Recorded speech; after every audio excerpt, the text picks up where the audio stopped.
Eu queria chamar então aqui para ir enriquecendo a mesa. Enriquecendo a mesa. Vou chamar aqui o pastor Rogério. O Rogério foi desde o início, eu lembro da primeira conversa. Pode entrar, Rogério.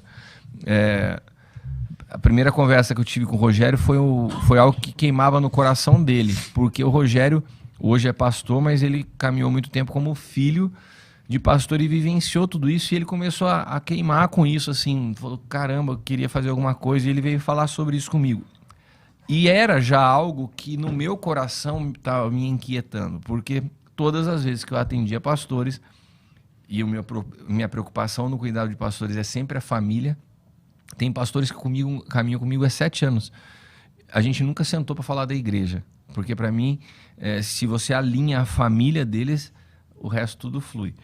E quando eu vi as demandas familiares, eu falei assim, como alcançar isso, né? Então, quando o Rogério veio falar comigo, eu falei assim, olha, é o momento, né? Daí a gente só precisava estruturar essa equipe, daí surgiu o Z e tal, mas o Rogério foi um cara que trouxe uma inspiração, uma ativada nisso aí. Rogério, conta pra gente um pouquinho de quais foram porque eu acho que os teus conflitos, quando a gente trata hoje com os pastores, vocês já pegam aqui a linha mestra quais são os principais conflitos de filho de pastor. Eu queria que você falasse dos seus conflitos, quais foram os seus conflitos dentro dessa linha mestra. Cristiano, eu vou falar para você aqui, esses são os principais pontos que eu enfrentei e que eu vejo em todos eles. São sempre, ou na maioria das vezes, esse. Legal. Boa noite, pessoal. Beijo pai, beijo mãe, beijo a todos que estão assistindo. Minha esposa, obrigado pelo convite, por estar aqui. É uma honra. Kiko, assim, pegando por um fio, primeiro começa pelo seu nome. O seu nome, ele acaba sendo filho de pastor. O que a gente falou no título. Esse é o primeiro, tanto que na maioria das vezes que a gente pede para eles se apresentarem, eles começam assim, sou filho do pastor tal, meu nome é tal. Aí a gente já começa a tratar. Esse é o primeiro ponto. Então você tem já no início da linha mestra aí é o nome. O segundo ponto é perfeição. Você é cobrado por ser um espelho, né? Tanto pela igreja quanto pela família. Seus pais são os responsáveis da igreja, os seus pais estão na frente de um povo. Você tem que ser o melhor adolescente, o melhor jovem da igreja. Melhor. A frase que a gente traduz isso eles têm que validar o ministério do pai. Num adolescente que não quer saber para a igreja, um jovem dentro de um contexto aí religioso, a frase é essa, eles têm que o tempo todo serem perfeitos para estar validando o ministério dos pais. É isso mesmo. Isso mesmo. E aí assim, né? Além dessa validação, o filho ele sente a responsabilidade de essa validação gera uma proteção extrema no filho. O filho começa a tanto querer se validar, revalidar, então gera nele insegurança e aí ele gera também nele uma proteção extrema para os pais. Vira e mexe, acontece de ter algum problema dentro da igreja, onde o pai às vezes é exposto por alguma situação, alguma decisão que tomou que não deveria ter tomado, ou infinidade de coisas, apontamentos sem justificativa de membros, e aí o pai vai com calma aí que esse ponto que você está falando é importante e eu quero deixar claro a tua explicação, porque o que você falou agora eu entendi, mas eu não sei se todo mundo entendeu. O que o Rogério está falando é o seguinte, nós como pastores, pode ser que você esteja assistindo o programa e não sabe quais são as demandas de um pastor, mas nós, como pastores, enfrentamos vários tipos de situações todos os dias que é normal, você está lidando com pessoas. Então vamos dar um exemplo aqui, uma pregação, o cara pregou... amanhã tem um monte de gente criticando o que o pastor falou dízimo, no púlpito. Oferta e primícia. Ou aconselhamento, foi aconselhar alguém. Nossa, mas como que orientou? Essas críticas, elas acabam, muitas vezes, percorrendo a igreja. E você imagina para o filho do pastor, que faz parte, né, vamos dizer assim, desse rebanho, ver as pessoas criticando o seu pai. E o Jefão já passou por isso também. O Jefão também é filho de pastor. A Juliana, eu sei que também já passou. E o quanto sofreu de ver o pai sendo exposto, sendo muitas Julgado. vezes julgado. Julgado. criticado. Pega esse gancho aqui também do que o Rogério colocou, é um ponto muito importante. Daí, a Zelinda me falava que as mulheres se tornam extremamente... Mais as filhas, porque é do instinto da mulher. A mulher Proteger mais os protegeu o pais. pai. Isso, elas carregam essa obrigação de defender os seus pais. Porque eu acho que quando a gente se vê nesse lugar de ter que ser a validação do ministério, né? Porque assim, eu preciso estar lá validando o ministério do meu pai. Existem dois tipos de pessoa, talvez. Uma que vai levar isso a sério e falar, não, realmente eu preciso me colocar nesse lugar. O outro fala assim, não E quero o outro isso. fala assim, mano, ele vai espanar de vez. Não, isso não tem nada a ver Você comigo. foi o segundo. Eu fui o segundo. Eu também fui o espanei, segundo. falei assim, Você não também quero- espanou? Eu? Não quero saber O disso. Rogério espanou muito. Não, mas você teve uma fase de ficar alinhadinho, né? Pelo menos Não, você virou, lutando. pelo menos você virou Sim, pastor, sim. né? Eu costumo dizer que filho de pastor não se converte, ele toma vergonha na cara. Né? Mas a minha vergonha na cara foi aos 22 anos. Que eu entendi o que Deus tinha pra minha vida, pra minha casa e pro meu chamado. Mas então tem tempo pro Jefão ainda, né? Dá pra você tomar vergonha na cara. Até 36. os 22 anos, eu era tudo menos filho de pastor. Então, mas aí... E quando eu falo Mas Pelo- todas aquelas histórias que eu sei da sua vida é até 22? Até os 22. Você fez muita coisa até Intenso, 22? então, rapaz. Muita coisa. Até 22? Até os Eu tô 22 agora de anos. queixo caído, né? Até os 22 anos. Você era novo. 5 horas da manhã Quando no você meu tá, quarto. Jefão? Eu tô com 36, eu saí, assim... O eu saí da Jefão, o igreja... Jefão parou de... Você falou ele 22, né? O Jefão até os 35 e meio. Ó, eu saí, assim, tipo, de vez mesmo, assim, da igreja com 18.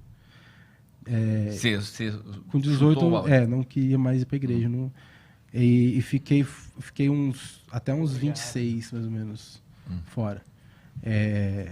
E assim, de entender, aí eu voltei, mas somente como filho de pastor, e fiquei uns 4 anos assim. Depois, com uns 30 anos que eu comecei a entender alguma coisa. Mas eu sei que na sua casa aconteceu a mesma coisa, né? Do seu pai ser julgado, a sua irmã Sim. sofreu muito com isso. Isso, ela absorveu muito ela absorveu mais do que mais eu. e você meio Eu que tirou não- o time de Isso, eu campo. tirei e saí fora. Então tá. Então aqui a gente, só para contextualizar para você que está nos assistindo, quero retomar com o Rogério.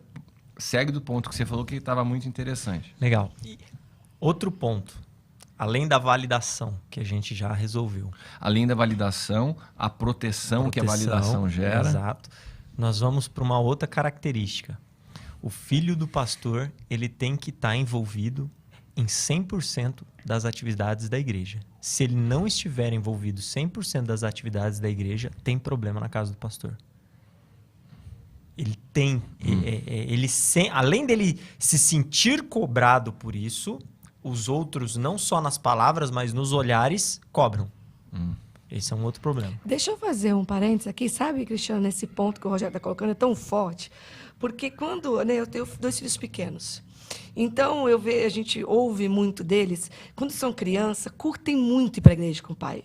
E tem amigos, é a salinha. E aí as menininhas entram no Ministério de Louvor. E os meninos começam a tocar instrumentos, as meninas também. As meninas começam a dançar. O ensaio é uma delícia. Então, os pais vão vendo aquela criança envolvida e acham que aquela Tá no expectativa caminho, né? está no caminho. E aí, nessa questão de estar envolvido em tudo, quando chega na adolescência, até a neurociência explica isso, né? Que o cérebro da criança começa a fazer alguns descartes. Então, a criança começa a mudar de gosto. Mas isso é o cérebro mesmo. Ele descarta o que aprendeu, o que gostava até então, para começar a receber informações novas e caminhar para a maturidade e fazer suas próprias escolhas. E nesse período do cérebro descartar o que eu gostava ou não gosto mais, para ficar um pouco mais uma página em branco e começar a fazer suas próprias escolhas, aquela criança, aquela menininha agora adolescente, não gosta mais de dançar. Mas ela não tem coragem de falar para o pai que ela não gosta mais de dançar. Aquele menino que tocava, ela não gosta mais de tocar. Descobriu que, na verdade, fazia ali no entusiasmo de estar junto, e não tem problema nenhum nisso.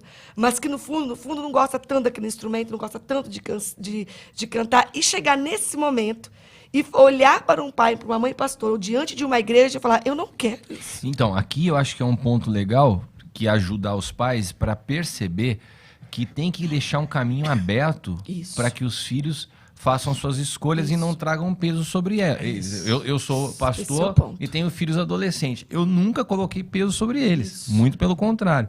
Eu acho que se a gente deixa esse caminho aberto, eles vão chegar e falar assim, não quero. E daí a gente tem que estar preparado para entender que é uma fase. Que é uma fase, que é um tempo. Então, assim, é isso que eu acho que é um trabalho que é completo. A gente trabalhar com os filhos e a gente também orientar os pais de como conduzir os seus filhos para que esse chamado não seja...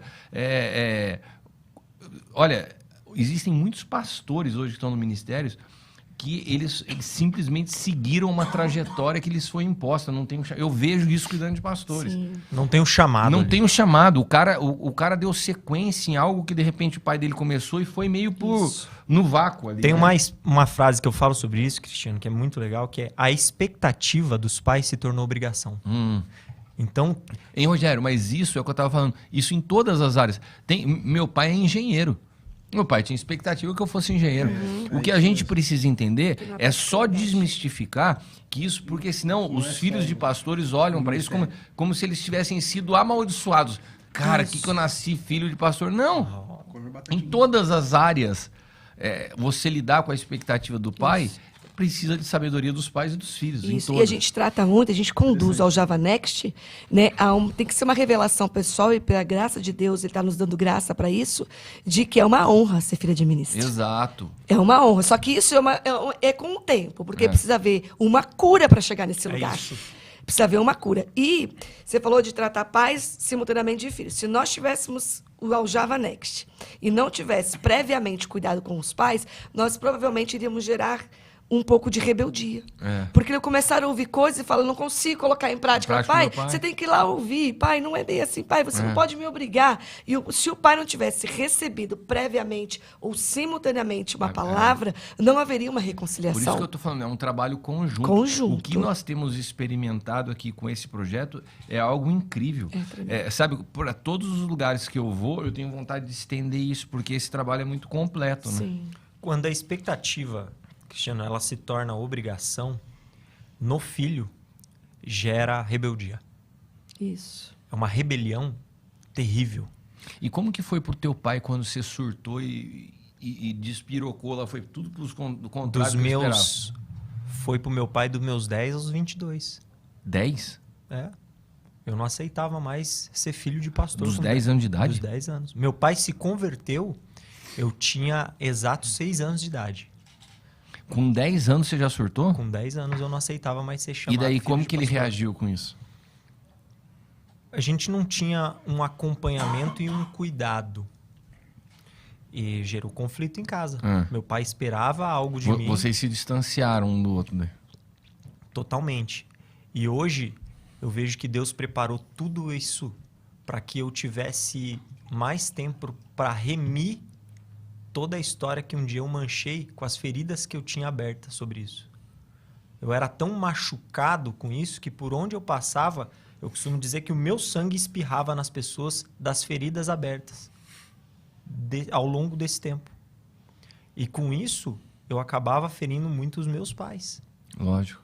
Demais.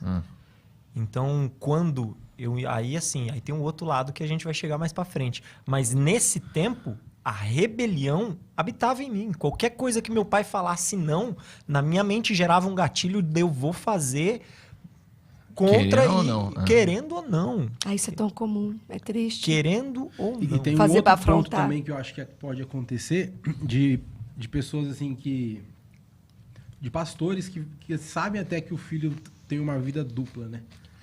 Você vai puxar um passa assunto pano, muito bom. né? Porque assim, não tem problema você ser desde que lá na igreja você esteja alinhadinho. Vou puxar entendeu? uma palavra aí, Kiko, já estou até fazendo seu trabalho, hein? Vou puxar uma palavra aí que são as máscaras. Eu não conhecia isso, o Rogério trouxe isso, e o Bob depois vai falar, ele também tem uma experiência com isso, e a maioria. Essa questão, eles já sabem, eles dizem, vou deixar o Rogério falar, eles já sabem. Todo comportamento assertivo. Isso, como se portar, como Passei falar. da porta da igreja para frente, eu sei tudo o que eu tenho que fazer para não trazer problema para meu pai. Isso. Só que lá na escola, eu sou outra pessoa, eu tenho um outro palavreado, eu gosto de outras coisas. Você começa a ter duas vidas. Eu né? ouço, só que isso é sério. Sabe por que isso é sério? Porque se isso não morrer logo, né, você ser um na igreja, você ter um outro comportamento, outros gostos, outra vida em outro lugar, é forte falar isso, mas é a verdade. Isso começa a distorcer caráter. Você vai levando isso para os Claro, lados você da vida, aprende. seu casamento. Você aprende, você condiciona seu cérebro. Você aprende a ser duas pessoas. Você não vai levar isso só para seu relacionamento de igreja. Você vai levar isso para tudo na sua vida. Eu sei ter uma máscara, eu sei fazer um teatro, eu sei transitar em todo tipo de ambiente, me forte comportar isso, né? de acordo com a necessidade. Você forma um manipulador dentro do ambiente religioso. Essa é a exatamente palavra. isso. Isso, exatamente. O Rogério fala Para muito cada ambiente, O cara uma sabe máscara, como se mexer. sabe para cada ambiente. Aí você falou 2 personalidades. Eu acho que é 10, 15, 20. Eu vou falar da minha vida. Na escola eu era um. Em casa eu era outro. Na igreja. Na igreja, outro. Com os amigos da igreja, outro. Então, para cada ambiente, eu me vestia diferente. Eu falava diferente. Eu gesticulava e articulava diferente. Isso trouxe uma confusão tremenda no meu caráter. Porque eu depositava os problemas que eu enfrentava muitas vezes nos meus pais. E eu entendi ao longo do caminho que o que os meus pais manifestavam era o amor deles na minha vida. Só que eu não conseguia acessar por ter tantas máscaras que eu me misturava. Ô, Rogério, isso é mais comum do que a gente imagina, né? Tem muitos pais hoje que contam com seus filhos dentro da igreja, achando que tá tudo bem. É só pegar uma conversa do WhatsApp, o cara não imagina a quantidade de palavrão que o filho fala, porque o filho tem o ambiente que ele usa aquelas palavras e dentro de casa, na igreja, ele é outra palavra. E às vezes a gente percebe isso, mas os pais não veem, né, Linda? No muito. cuidado. Isso que você está falando, você está falando, eu estou vendo isso, né? É muito normal você Por isso que a perceber. gente fala tanto para os pais de adolescentes de ser esse ambiente seguro, né? De permitir. Você não vai concordar com o que o filho faz, não é isso, né? Você e a Leila falam muito bem sobre isso. Você não vai entrar em concordância. Mas quando o ambiente não é um relacionamento que propõe um diálogo, que permita que o filho. Eu gosto muito da palavra que o apóstolo Cristiano e sua esposa, a apóstola Leila, falam, que é a hipocrisia. A pior coisa é você ter um filho extremamente com aparência de espiritual e, na verdade, é uma máscara dentro da igreja, porque o coração dele está longe e vira uma hipocrisia. E pior coisa é o ambiente de hipocrisia. Izzy, agora, você estava falando da gente, né? Eu não gosto muito de falar dos meus filhos sem eles estarem presentes, assim, mas assim, eu acho que um grande desafio nosso como pai é você deixar eles terem as suas escolhas, ainda que sejam diferentes do que você gostaria. Isso. E daí, exatamente para não cair nesse ponto. Nesses conflitos, por exemplo, meu filho teve uma fase que ele não queria vir à igreja. Mas eu falava com a Leila assim, eu prefiro isso do que a hipocrisia. Isso. Então, você formar uma pessoa que tem uma identidade e que eu sei exatamente que ele é o tempo todo, porque é aquilo. Pelo menos Protegeu demais ele, né? Não, e daí depois, quando ele toma uma decisão, é uma decisão consciente, mas você não vai criando esse problema das personalidades, da máscara, da hipocrisia, que acaba enraizando no caráter, né? Isso, e quando você sabe exatamente, se tem um ambiente onde seu filho pode ser exatamente quem ele é mais fácil de você protegê-lo também. Muito mais. Muito mais, porque o que o Rogério está contando, eu conheço todas as histórias do Rogério, acaba sendo tudo no secreto. O pai não imagina onde está, o que está fazendo, com quem está, a vida que tem. É uma vida dupla ou tripla, que o pai não tem condições, não tem nem ideia e não tem como cercar, não tem como... Quando você sabe, né, os caminhos que o filho está tomando, você ainda consegue ser dentro de uma cerca de proteção. E aquilo que você falou, essa dupla, tripla identidade e essas máscaras vão se mesclando com a identidade e há aí uma distorção de caráter. O nosso trabalho, através do Espírito Santo, é tirar essas cascas da laranja e tirando essas máscaras até que só sobre a pessoa diante de nós. Só sobrando a pessoa diante de nós, você leva ela em Cristo. Porque como que você pega uma pessoa tão mesclada, né? E Deus tem dado graça, onde Ele permite essa desconstrução dessas máscaras, dessas mesclas, para que se ache alguém que possa ser levada em Cristo. Porque você nem... Desculpa. Não, tá perfeito. É que eu tô pegando a colinha que você me passou, né? Kiko, mano Jefão, tu não se esquece, de 15 em 15 dias tem na mesa podcast. Se você não acompanha, eu vou aqui pra te falar. Corre logo, meu parceiro, no canal do Efatá.